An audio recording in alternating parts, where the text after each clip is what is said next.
tahun 1591, setelah perang pertama antara Jepang Korea, Laksamana Yin Chun-shin diberhentikan dari tugasnya atas dugaan pengintaian dan dibawa ke ibu kota Korea untuk disiksa. Pada bulan Juli tahun 1597, Angkatan Laut Korea yang dipimpin oleh Won Kyun dihancurkan oleh AL Jepang.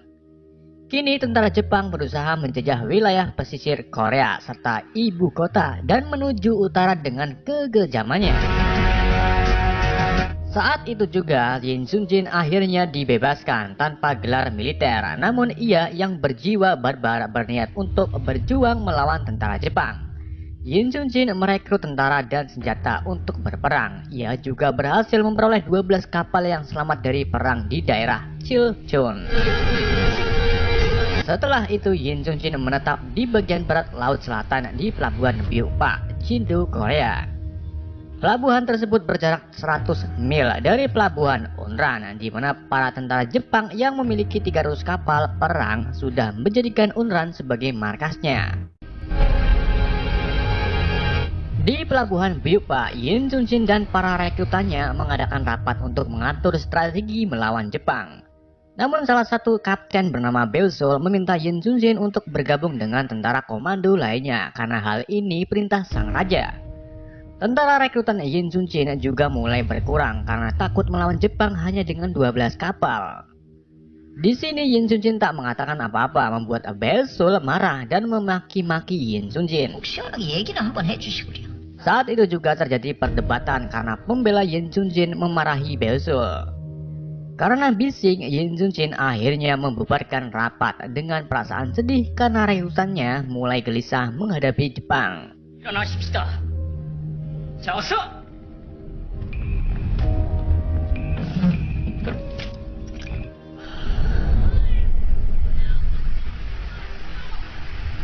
Di Pelabuhan Unran, markas Angkatan Laut Jepang, Komando Todo Takatora yakin bahwa rencana menangkap Raja Korea akan berjalan lancar. Mengingat bahwa Yin Chun-shin telah kembali berperang, Menteri Jepang mengirimkan perwira baru untuk membantu Todo menangkap Raja Korea lalu merebut wilayahnya.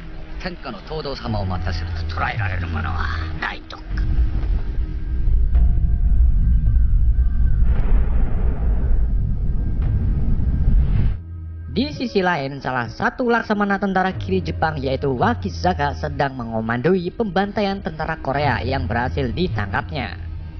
Namun saat akan membunuh salah satu tentara Korea, tiba-tiba peluru melesat tepat mengenai punggung tentara.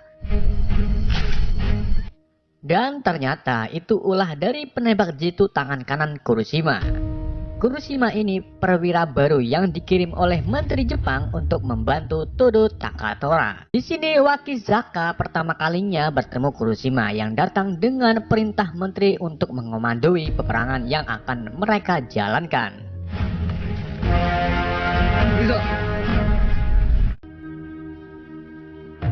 Malam harinya di kubu Angkatan Darat Korea, seorang perwira sekaligus pengikut Laksamana Yin Chun-shin melaporkan bahwa Yin Chun-shin membutuhkan persenjataan ke seorang jenderal yang bernama Kwon Yul. Namun Kwon menolak membantu Yin Chun-shin dan malah meremehkannya yang hanya memiliki 12 kapal untuk berperang. Kwon juga menghasut semua pengikut AL untuk bergabung dengannya dan mengikuti semua perintah rajanya. Karena perwira ini dianggap nyolot, Kwon Yul menyuruh anak buahnya untuk menangkapnya. Sedangkan di markas Jepang, terlihat Kuroshima dan rombongannya menghadap ke Jenderal Todo Takatora. Di sini Kuroshima memberi sedikit bocoran strateginya, namun ucapannya dipotong oleh Wakizaka dengan kata yang sedikit menyinggung. Ia juga mengarahkan pedangnya namun berhasil ditahan oleh para perwira yang lain. Kuroshima meyakinkan Jenderal Todo bahwa ia mampu menghancurkan Yin Chun-shin dan kelompoknya. Di sini Jenderal Todo percaya akan kata-kata Kuroshima dan mempersilahkannya untuk duduk menikmati jamuan.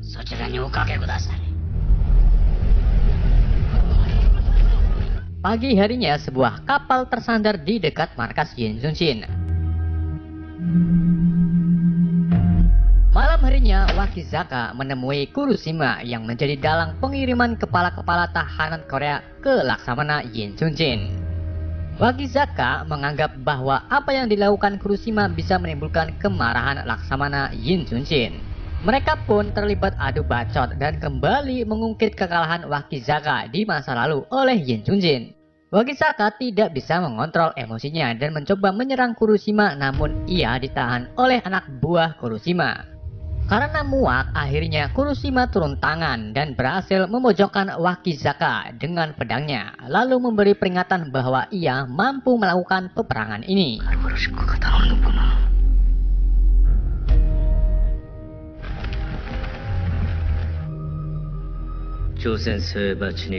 Setelah cekcok dengan Wakizaka, Kurushima dan penembak jitunya bernama Haru terlihat sedang minum ciu. Kurushima menguraikan dendam pribadinya terhadap Laksamana Yi. Ia menyatakan bahwa saudaranya bernama Miyuki dibunuh oleh Yin Junjin dalam peperangan sebelumnya.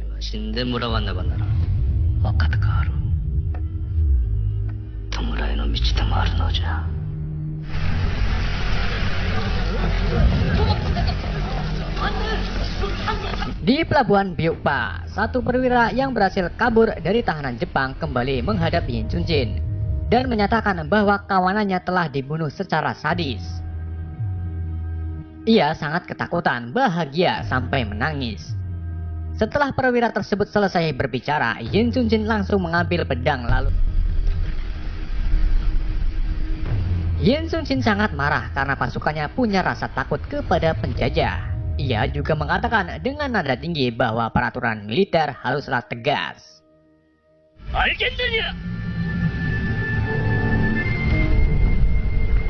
Setelah itu Yin Junjin dan beberapa pasukannya pergi ke Selat Myeongyang. Di saat Yin Junjin sedang tertidur, ia ngelindur didatangi 3 perwira yang gugur oleh tentara Jepang. Mereka bertiga meminta Yin Junjin untuk membalaskan dendam mereka. Pagi harinya, Im Jun berhasil masuk ke markas Jepang. Ia dimak-dimik mencari Junsa, namun ia malah menemukan tahanan yang kabur sedang dikejar-kejar. Im Jun berhasil membunuh tentara Jepang dan saat akan membantu tahanan, ia melihat tentara lain yang sedang memburunya. Kemudian Im Jun segera turun dan bergabung dengan tahanan lainnya. Di sini Im Jun bertemu Junsa yang kebetulan sekali lewat. Junsa ini perwira Korea yang menyamar menjadi tentara Jepang. Ia sama sekali tak diketahui oleh Jepang bahwa dirinya sedang menjadi mata-matanya Yin Junjin.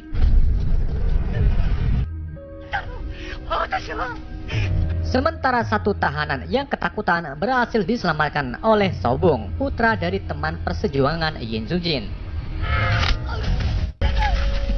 Gak lama kemudian Junsa datang dan meminta Sobung untuk mengantarkan pesannya kepada Yin Junjin.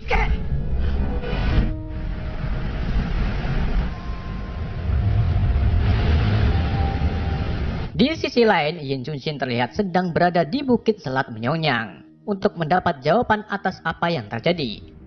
Saat itu juga Hoe datang dengan membawa pesan dari Junsa yang mengatakan bahwa Jepang berencana menyerang besok pagi. Mereka juga memiliki 330 kapal perang. Setelah membaca pesan dari Junsa, Yi memutuskan untuk pergi ke pelabuhan Hainam karena para tentara Jepang bakal mengepung Byukpak dari belakang.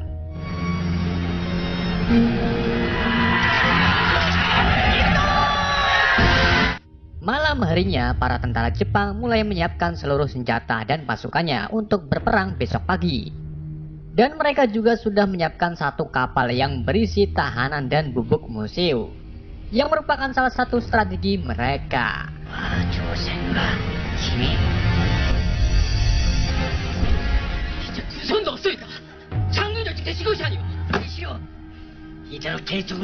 Sedangkan di kubu Laksamana Yin Junjin, para jenderal berembuk untuk membujuk Laksamana Yi agar tidak melakukan perang karena mereka berpikir bahwa pasukan dan juga kapalnya sangat tidak sebanding dengan kapal Jepang.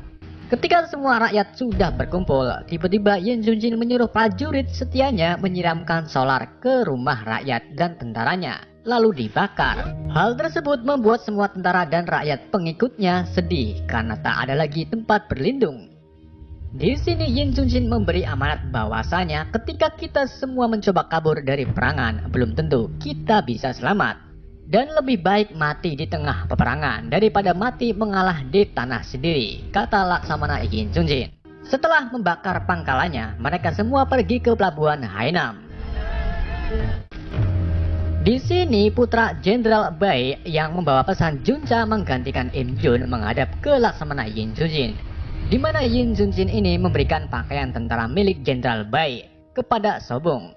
Hal ini membuat Sobung menangis sampai akhirnya Sobung melontarkan satu permintaan, yaitu untuk membantu Laksamana Yi ikut berperang. Akhirnya Yin Chunjin mengabulkan permintaan Sobung. Pagi harinya, Yin Chunjin dan pasukannya tiba di pelabuhan Hainam untuk menurunkan rakyat serta anak Yin Chunjin. Setelah Yin Chunjin selesai berdoa, ia menemui pasukannya di mana para biksu dengan sukarela ikut berperang.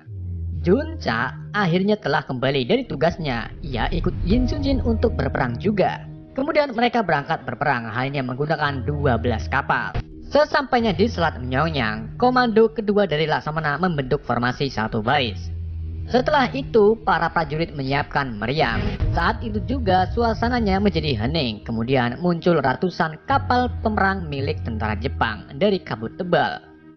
Melihat banyaknya kapal musuh, 11 kapal dari Yin Chunjin memilih mundur, namun tidak dengan kapal milik Yin Chunjin. Dengan keyakinannya yang kuat, Laksamana Yi memerintahkan prajuritnya untuk menurunkan jangkarnya. Sedangkan di kubu Jepang yang dipimpin oleh Kuroshima mengirimkan batalion pertamanya.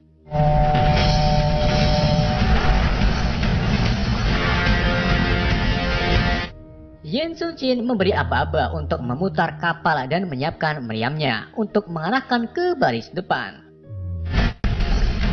Para prajurit mengambil posisi kuda-kudanya, dan saat kapal musuh saling bertabrakan karena arus deras, Yin Chunjin langsung memerintahkan untuk menembak.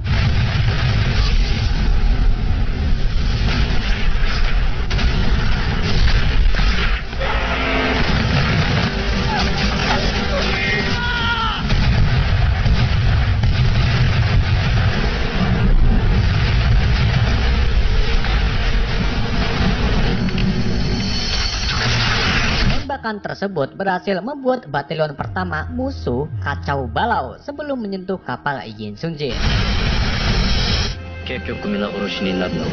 Melihat batalion pertama hancur, Kuroshima mengirimkan batalion keduanya. Kapten Song memberitahu Laksamana bahwa arus mulai kencang. Hal ini membuat kapal terlalu banyak bergerak dan mengganggu bidikan para prajurit. Yin Chunjin akhirnya memberi perintah kepada kapten untuk memotong jangkar dan mengikuti arus mengarah ke Pulau Darah. Namun kapal tersebut sedikit bermasalah dan Kapten Song meminta Laksamana untuk mengibarkan bendera agar 11 kapal di belakangnya membantu Yin Chunjin. Karena ultinya yang nyampah, Yin Chunjin malah menolak dan membuat strategi dengan merubah senjata menjadi meriam kecil.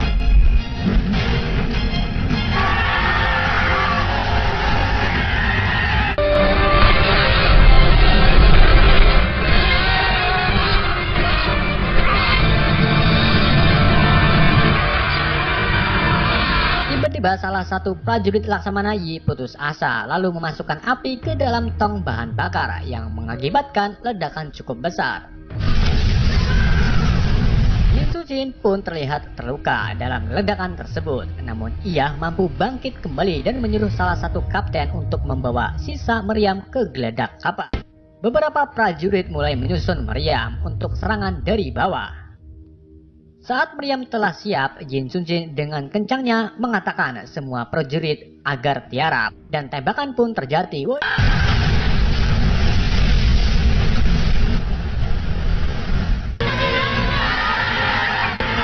Mereka berhasil menghancurkan semua kapal batalion 2 dan membunuh sisa pasukan Jepang yang sudah berada di kapal utama. Seperti yang diharapkan Yin Chunjin, berani bertahan hidup, ini menginspirasi seluruh rakyatnya dan mengembalikan semangat juang mereka. Setelah itu, Yin Chunjin mencoba mengibarkan bantuan untuk memanggil kapal yang berada di belakang, mengibarkan bendera. Kemudian Laksamana Yin Chunjin memerintahkan Kapten Song untuk menjalankan kapal utama menuju ke pelabuhan Mokjong. Namun strategi Laksamana Yin Chunjin sudah terbaca oleh Kuroshima. Ia langsung mengirim sebuah kapal tahanan yang dipenuhi bubuk musiu yang bertujuan untuk menabrak kapal Laksamana Yin Chunjin. Ketika satu peluru meriam kapal utama berhasil menembus sisi kiri kapal tersebut, Junca melihat Im Jun yang ditawan membuang bubuk musiu. Kemudian Junca langsung melaporkannya kepada Yin Chunjin. Melihat semua rencananya gagal, Kuroshima akhirnya membuat keputusan untuk menabrakkan kapal utamanya ke kapal utama Laksamana Yin Chunjin.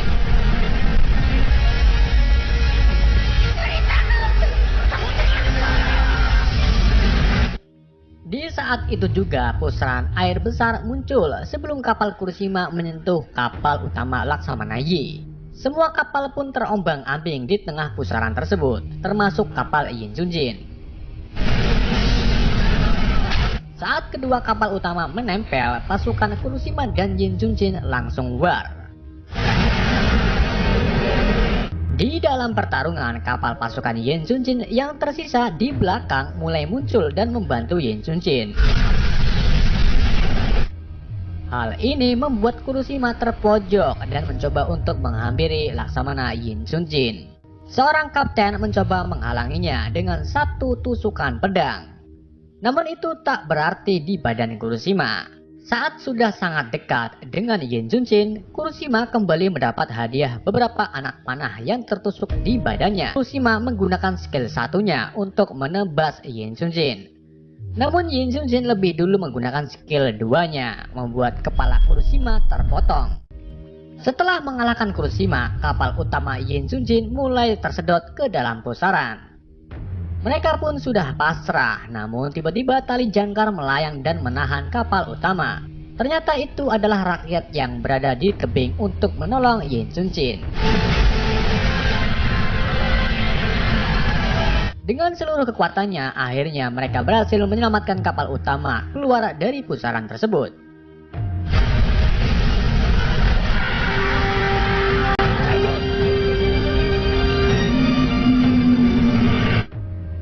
Setelah itu, Yin Chunjin memimpin serangan balik dengan memanfaatkan badan kapal yang terbuat dari kayu jati. 12 kapal tersebut melaju dengan sangat cepat dan menabrakkan kapalnya ke kapal tentara Jepang yang terbuat dari kayu sagu. Rencana Yin Chunjin akhirnya berhasil. Ia menggunakan 12 kapalnya sebagai kapal kura-kura yang sangat kuat.